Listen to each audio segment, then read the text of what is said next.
Hello বন্ধুরা, আজকের ভিডিওটা আমি দুপুর থেকে শুরু করছি। তো দুপুরে রান্না করব কি সেরকম ভাবে কোনো সবজি ছিল না, তারপরে মনে পড়লো যে এখন তো কাঁঠালের সিজন বের হয়েছে, চলো আজকে আমি কাঁঠালটাই রান্না করি।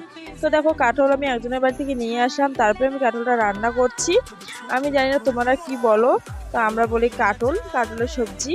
তো দেখো, এদিকে আমি কাঁঠালের সবজিটা বসে দিয়েছি, আর ওখানে দিয়েছি আদা বাটা, জিরে বাটা, লঙ্কা বাটা, রসুন বাটা, পেঁয়াজ বাটা। মাংসই যা যা লাগে সেটাই আমি দিয়েছি।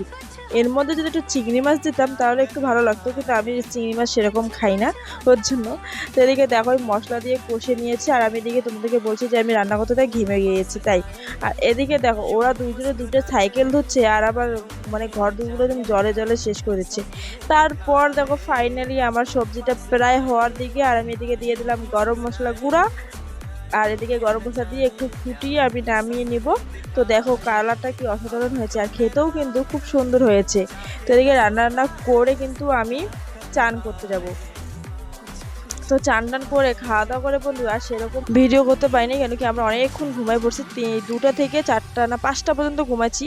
তারপরে ঘুম থেকে উঠে দেখো আমরা একটা চাংড়ার মধ্যে বসে আছি, আর মেয়ে যাবে প্রাইভেটে, তো একটু কি একটা খাবার নিয়ে এসেছিলো, সেটাই চাংড়ায় বসে খাচ্ছিলাম। তো চলো, আজকে এই ছোট্ট মিনি ব্লগটা কিরকম লাগলো অবশ্যই কিন্তু কমেন্টে জানতে একদমই বলবে।